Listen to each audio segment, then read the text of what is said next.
Bonjour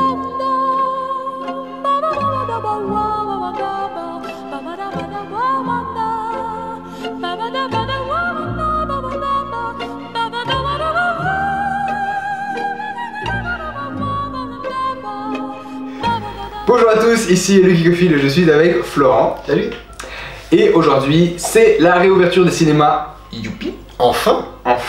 Le 19 mai. Et donc pour ça, eh bien, on a fait notre vidéo pour les films de mars-avril. Voilà. Pas forcément grand chose à se mettre sous la dent, moi personnellement. Donc après, on va vous présenter 5 films chacun. Ouais. C'est un top 5. Encore une fois, donc si les top 5 ne vous plaît pas, bah, c'est en fait simplement on fait un top 5 avec ce qu'on a vu, ce qu'on compare.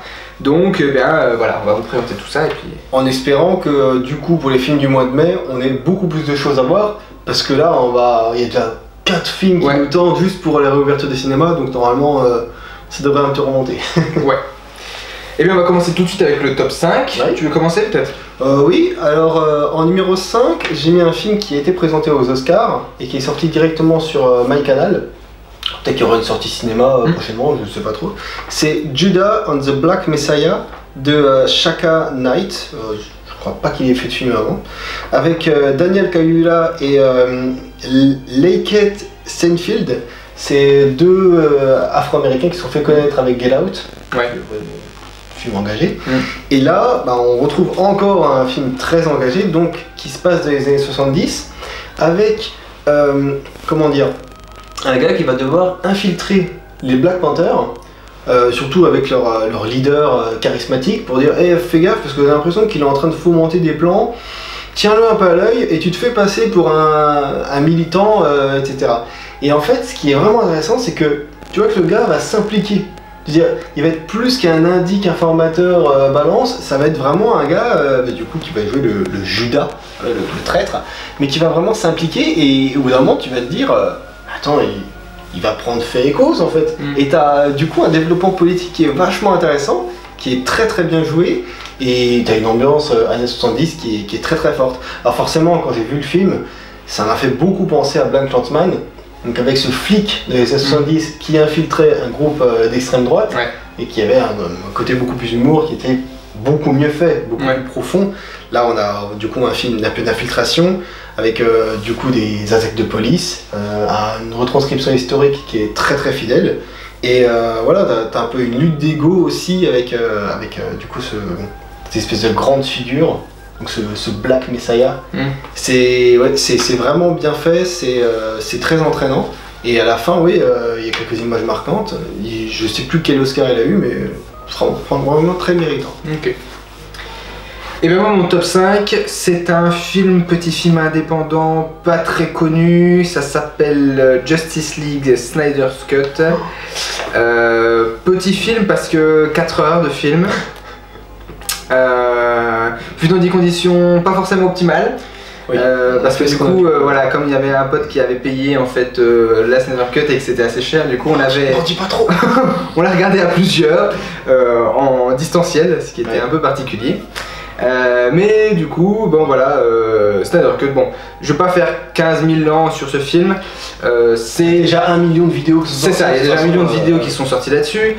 Donc, la Snyder Cut, c'est quoi? C'est la Justice League. Donc, c'est l'histoire de cette création de cette équipe dans l'univers de DC, avec notamment Batman et Wonder Woman à l'origine de la formation de cette équipe, et qui vont engager les différents méta-humains, comme on les appelle, de la Terre, puisque Superman est mort, donc le plus grand protecteur de la Terre est mort, et une menace arrive du nom de Steppenwolf, qui veut réunir 3 artefacts qu'on appelle les Mother Box, les réunir, et ces 3 Mother Box réunis feraient une terraformation. Enfin là une terraformation c'est pour faire en sorte que ce soit comme sur la Terre, donc là c'est plus une apocalypsification parce que c'est pour ressembler à la planète Apocalypse, donc planète dont vient Steppenwolf, et tout ça pour en fait retrouver sa place auprès de son père, dans le film du moins, pour en fait être réaccepté à la cour d'Apocalypse.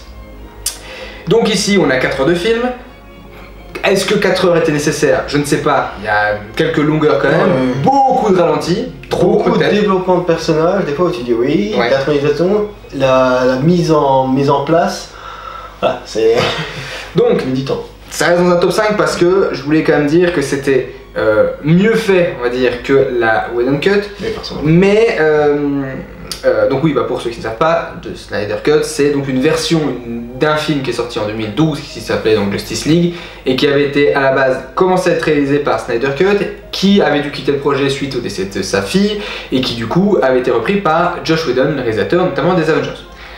Le film a été totalement charcuté et totalement bâché à sa sortie parce que en fait le film n'était pas bon. Là on amène donc un côté construction qui du coup ressauve un petit peu le côté scénario du film. Ça reste quand même globalement le même film, qu'on se le dise, c'est le même scénario. Simplement il va y avoir un côté développement qui va être plus intéressant, qui va permettre de mieux comprendre les intentions des personnages, et c'est pour ça qu'aujourd'hui il mérite dans un top 5. Ouais. En fait j'ai entendu des gens qui disaient c'est la même chose. C'est pas le même film, c'est-à-dire c'est impossible de dire c'est exactement la même chose. C'est vrai. Mais dire que t'as autant apprécié l'un que l'autre, ça je peux comprendre. Oui. Voilà, parce qu'il peut y avoir genre j'ai bien aimé l'humour de l'un, j'ai bien aimé le côté dark de l'autre, donc voilà, pourquoi pas. Après ce qu'il faut savoir c'est que celui-ci il a une fin ultra ouverte, alors que celui de Whedon il a une fin fermée. Alors peu importe ce qu'on peut dire de celui de 2017, je veux dire, dans la continuité d'un studio, lui il va dire bah non, on privilégie celui-là, il y a une fin, donc on peut lancer ce qu'on veut après, c'est cool. La fin ouverte là, ça ouvre quand même sur quelque chose d'assez spécifique. Ouais, c'est sûr. Donc voilà pour mon top 5. Alors mon numéro 4, moi j'ai mis Seaspiracy, la pêche en question, de Ali Tabrizi. Donc c'est un documentaire sur la pêche. Alors, je pense que tu c'est aussi mon top 4, donc du coup on peut en parler en même temps.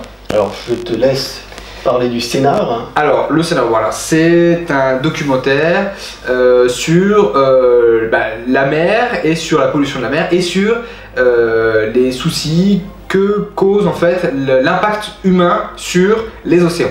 La conséquence surpêche. De la surpêche notamment. Et c'est vrai que en fait ce qu'ils mettent en avant principalement dans ce documentaire, c'est qu'on a beau mettre les plastiques, en fait que c'est vrai que c'est un problème les plastiques et qu'aujourd'hui on essaie de supprimer, mais ils expliquent et ils montrent en fait dans ce documentaire qu'au final ces plastiques c'est qu'une goutte d'eau en fait dans l'océan par rapport au problème de la surpêche qui lui va avoir beaucoup plus d'impact sur toute la biosphère et surtout l'océan.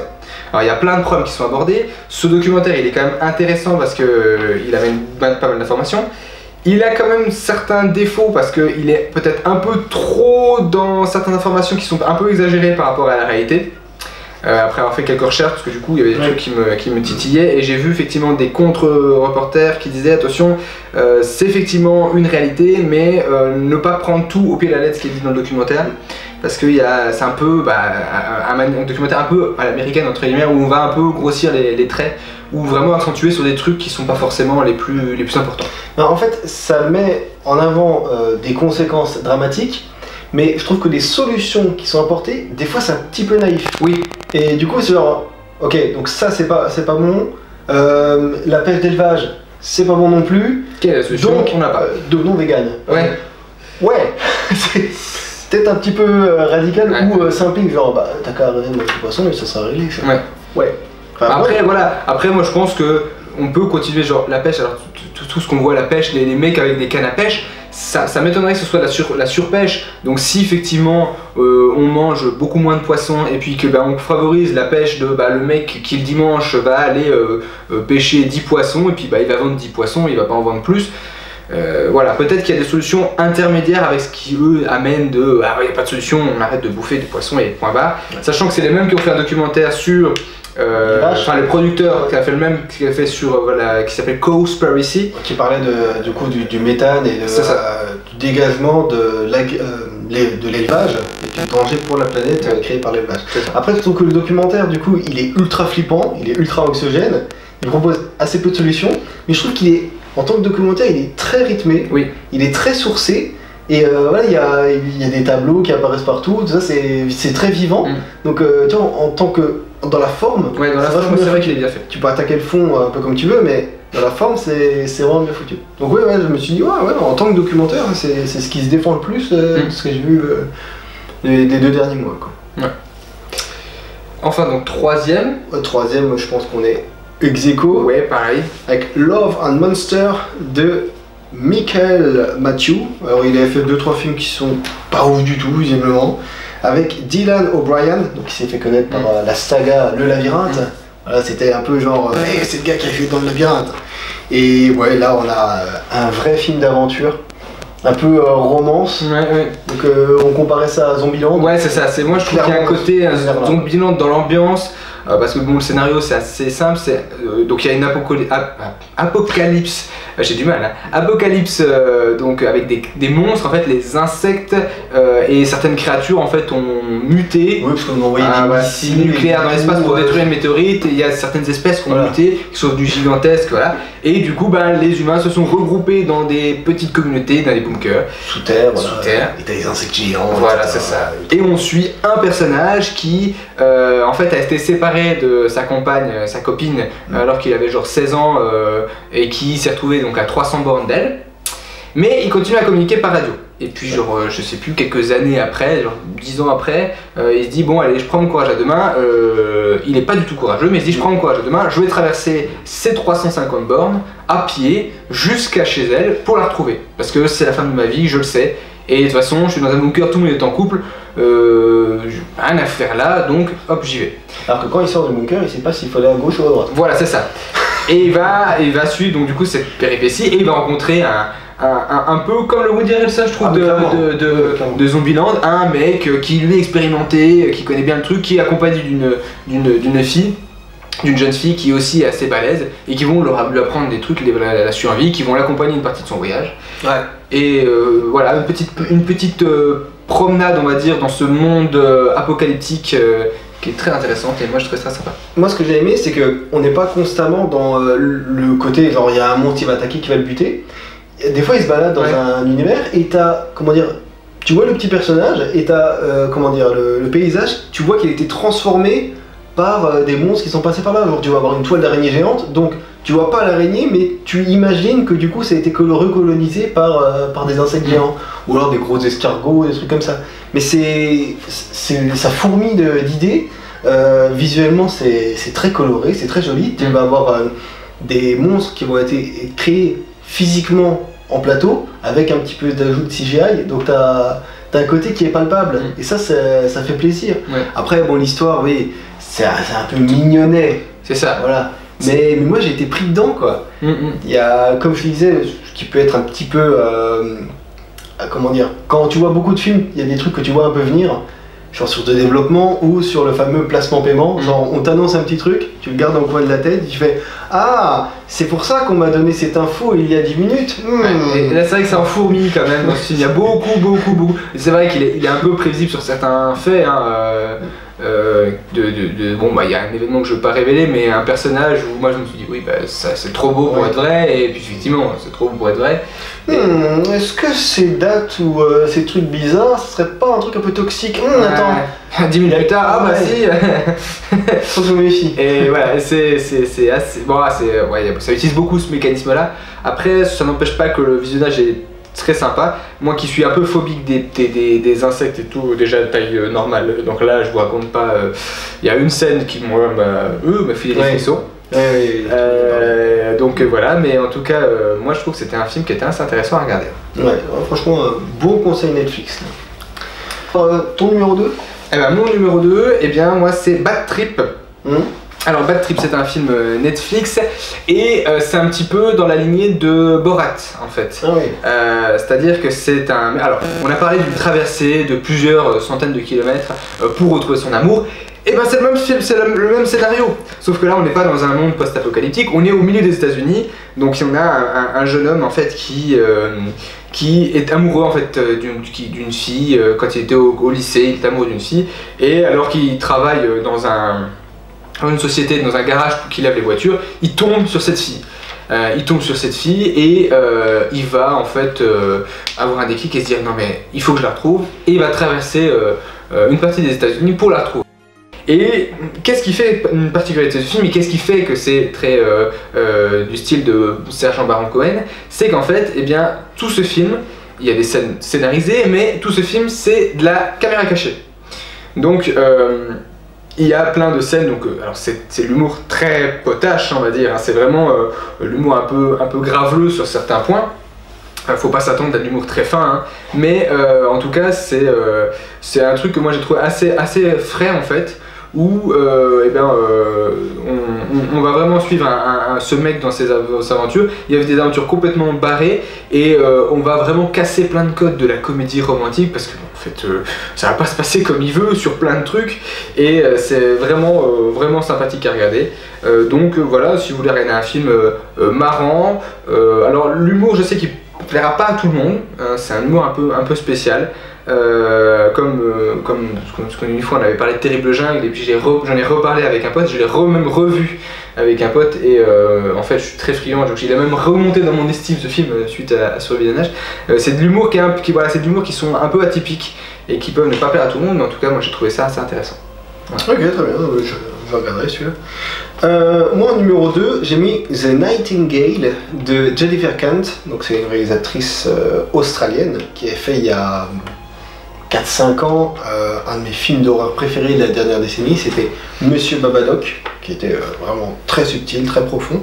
Et en fait The Nightingale, c'est un film qui est sorti en 2018 en Australie, mais qui sort que maintenant chez nous. Donc là, peut-être qu'il n'a pas trouvé comment se diffuser, il fait allez, on va se diffuser en pleine pandémie, quelle bonne idée. Donc, qui était disponible très peu de temps sur MyCanal, et là que tout le monde s'arrache en DVD, apparemment c'est déjà une rupture de stock, etc.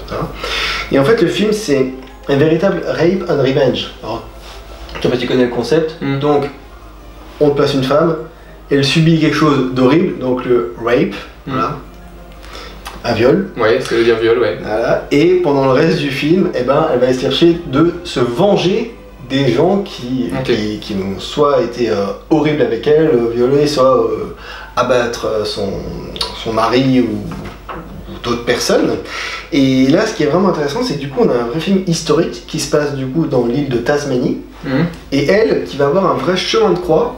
En se baladant du coup dans ces forêts, ces jungles de Tasmanie, et elle va rencontrer un esclave, donc un esclave noir de cette époque-là, et tu vas avoir un vrai film engagé avec ces deux personnes qui sont un peu rejetées de tout le monde. Donc elle est irlandaise de base et elle est un peu exploitée, et tu vois qu'elle vit ça, tout le film elle le vit de façon horrible, et t'es en totale empathie avec elle. Et c'est un vrai film d'aventure, c'est extrêmement beau, et t'as toujours ce chant du rossignol dans le film, donc le Nightingale, le rossignol, qui te remet ça, disons, comment dire, t'as un peu de grandiose, un peu d'épique, mais tout ça, c'est ultra violent, c'est ultra hard, mais tu vois que le propos de fond, il est tenu de A à Z. Okay. Ouais.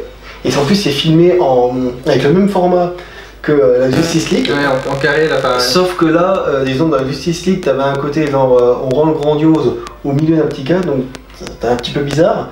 Mais là, vu que c'est centré sur un personnage, ça réduit, disons, le champ, donc c'est encore plus étouffant. Quand elle est dans la forêt, tu vois que elle avec 2-3 arbres autour, et vu que t'as un format carré, ben, t'es un peu oppressé avec elle. T'as l'impression qu'elle a aucun moyen de sortir de là, qu'elle est écrasée. Et c'est vraiment super bien fait. Okay. Vraiment, très très bon. Et puis ben, on passe au top 1. Eh bien moi top 1 c'était du coup Framing Britney Spears. Framing Britney Spears, qui est un documentaire sur Prime Video. Qui va parler donc de Britney Spears, et particulièrement de la tutelle de Britney Spears. Alors pour ceux qui ne connaîtraient pas Britney Spears, en fait, Britney Spears en fait c'est une chanteuse des années principalement 2000. En fait c'est celle où elle s'est fait plus connue, 90-2000. Je crois vraiment qu'il y a des gens qui connaissent pas Britney Spears. Ouais, bon je résume rapidement son histoire. Voilà, elle s'est fait connaître très jeune, et en fait elle a pas eu beaucoup d'enfance, cette pauvre chanteuse. Et à tel point qu'en fait elle était tellement harcelée par les people, par les paparazzi, et en fait elle a vraiment eu une vie atroce à toujours avoir des gens sur elle. Et il y a eu une période de sa vie où en fait elle était en rupture avec son ex-mari, elle était en train de perdre la garde de sa fille, et tout. Et vraiment il y a une période un peu sombre de sa vie où elle a pété un câble parce qu'en fait elle avait marre de cette pression constante. Ce qui est complètement compréhensible, et du coup elle a eu quelques excès en fait particuliers. Elle s'est rasé la tête, elle a frappé un journaliste avec un parapluie, et ça lui a valu en fait qu'on la considère comme en gros inapte à gérer son argent, à gérer sa fille. Et du coup ils l'ont mis sous tutelle. Et il y avait 2 personnes qui géraient la tutelle depuis quelques années, et ça fait après les 2 personnes, une des 2 personnes est partie de la tutelle, un avocat, et c'est uniquement le père de Britney Spears qui gère sa tutelle, et qui la gère en fait de manière absolument dictatoriale, qui ne lui laisse absolument rien faire, et qui en fait elle ne peut absolument rien faire puisque elle ne gère pas son argent, elle ne sert pas sa vie, et tout ce qu'elle fait doit avoir l'accord de son père. Et justement aujourd'hui il y a un mouvement qui s'appelle Free Britney depuis quelques années, qui dit mais non mais en fait Britney Spears là cette fois-ci elle est apte de faire des choses, il faut la libérer, il faut la laisser tranquille. Et c'est surtout le contraste qu'il y a de tu peux faire ton concert, il n'y a pas de problème, mais par contre il te faut une tutelle parce que psychologiquement t'es assez instable. Donc ouais, ce que je trouve super intéressant dans ce film, c'est aussi t'as un côté féministe, parce qu'on va avoir tout ce côté où on va parler de ces interviews où t'as des journalistes qui vont lui poser des questions complètement aberrantes qu'on ne poserait jamais à un homme en fait, ah mais vous avez pas peur de vous montrer vos fesses, vous avez pas peur enfin c'est des questions, c'est vrai qu'en les voyant comme ça, parce que j'ai jamais regardé d'interview de Britney Spears, je suis pas un grand fan, c'est vrai que c'est choquant de voir ça voilà, en interview. Et voilà, je trouvais ça très intéressant. Le souci de ce documentaire, encore une fois, c'est l'objectivité, parce qu'ils n'ont pas réussi à avoir des gens, on va dire, de l'opposé, en fait, de ceux qui sont partis à la tutelle, parce qu'ils ont refusé. Alors du coup, ça donne vraiment raison, on va dire, à ceux qui participent au documentaire. Donc ça joue vraiment sur cette opinion qu'on a de Britney Spears, en fait, qui est amenée par le documentaire, du moins. Mais ce qui est bien, c'est que du coup, tu dis bien, t'es pas fan de Britney Spears. Oui. C'est pas un documentaire genre, t'aimes Britney Spears, regarde ça. Oui. On sort du côté tape à l'œil, c'est vraiment un truc de fond et c'est assez bien foutu. Moi j'ai trouvé sympa. Après, comme je te disais, il y a peut-être un côté un petit peu Truman Show. Oui. Quand tu regardes Truman Show, t'as un gars qui a été filmé depuis sa naissance et tu connais toute sa vie. Et là, t'as l'impression qu'avec Britney Spears, depuis qu'elle est rentrée chez Disney, tout le monde la suit, voilà. T'as des infos, t'as des images un peu partout. En fait, on connaît toute sa vie, que ce soit les bons ou les mauvais moments. Donc il y a un côté genre, ah c'est génial, je suis ça en mangeant des pop-corn. En fait, ça détruit sa vie parce qu'elle a pas de vie. Et puis tout le temps. Et du coup, c'est vrai que ce documentaire, moi je trouve qu'il était intéressant parce qu'il met en avant donc, les tutelles qui sont abusives, le féminisme, la vie des acteurs et la surmédiatisation des acteurs. Il y a plein de sujets au final qui sont abordés en sous-texte et que je trouvais plutôt intéressant de voir dans ce documentaire. Voilà.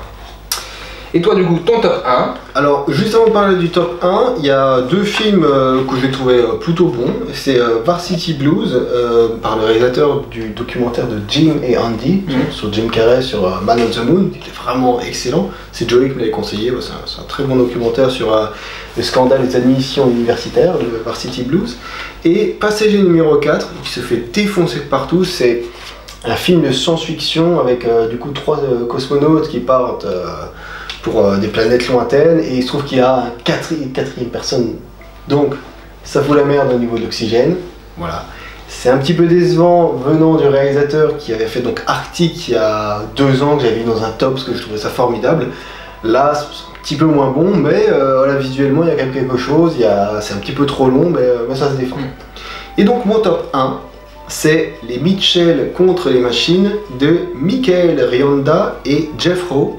Alors c'est 2 réalisateurs qui avaient jamais fait grand chose avant, mais c'est surtout produit par Phil Lord et Chris Miller, et eux deux, ils avaient fait Tempête de boulettes géantes, La Grande Aventure Lego et le dernier Spider-Man Into the Spider-Verse, qui était vraiment très bon.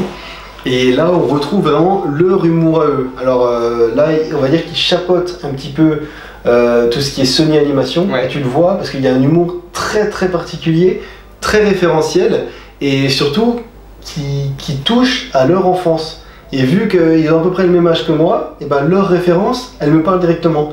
T'as un moment un jouet qui apparaît dans ce film où je me suis dit, mais oui, mais c'est mon enfance à moi ça. Donc peut-être que si tu vois un jeune de 15-20 ans qui regarde ça, il va se dire, mais c'est quoi ce truc, je comprends pas. Mais moi ça me parlait directement. Quand vous verrez le film, vous verrez de quoi je parle. Donc là l'histoire, c'est une famille ultra connectée. Donc avec un père qui est à fond dans tout ce qui est pêche et chasse et qui va dire ah mais non, faut arrêter avec vos conneries de téléphone portable. Et du coup la fille qui est prête à intégrer une école d'audiovisuel parce qu'elle fait énormément de vidéos sur YouTube avec des trucs avec des chats, tout ça, vraiment assez drôle. Et en fait, le jour de son admission dans cette école, le père, au lieu de l'amener à l'aéroport, il dit non, on va reprendre un peu contact entre nous dans cette famille et on va y aller en voiture. Donc ils vont traverser les États-Unis. Et le jour où il décide ça, en fait, il y a un gars qui va créer une appli sur un truc qui ressemble beaucoup à Apple. Et là, il va utiliser son téléphone en disant voilà mon évolution, mon nouveau on va dire iPhone 6, c'est un robot qui va vous aider. Et en fait le robot se détraque et il décide de prendre possession de l'humanité et d'asservir les humains. Donc ils vont asservir beaucoup de gens. Et les Mitchell, ça va être une des rares familles qui va, disons, s'en sortir. Et du coup c'est pour ça que ça s'appelle les Mitchell contre les machines. C'est un peu la dernière famille sur Terre qui va pouvoir se débarrasser de ça. Donc c'est très rythmé, il y a vraiment un côté aventure, comme je disais pour Love and Monsters, c'est ça qui est très plaisant, et c'est extrêmement drôle, c'est très fun, et bon il y a quelques ressorts dramatiques qui sont un petit peu attendus ou un petit peu déjà vus, mais dans l'ensemble c'est ultra fun. Moi j'avais la banane tout le long, c'est un des plus beaux films d'animation que j'ai vu récemment, et peut-être bien qu'il finira dans le top de fin d'année. Ok, c'est bon, ça va, j'essaierai de rattraper celui-là. Voilà. Bon, et ben voilà, c'est tout pour le top 5 chacun. Voilà. Pour mars, avril, ouais. Et peut-être qu'on en fera un début juin pour les films qu'on a vus en mai. Ouais. Il y a la réouverture des cinémas, on va avoir un peu plus. Ouais. Un peu plus de choses. Donc peut-être on va aussi dans le mai, on inclura peut-être des films dont on n'a pas pu parler mais qui sont ressortis, qui vont ressortir là. Donc voilà, on reparlera de ça en début juin. Et puis en attendant, retournez en salle, allez voir des films et puis à très bientôt. Finité. Incodatem.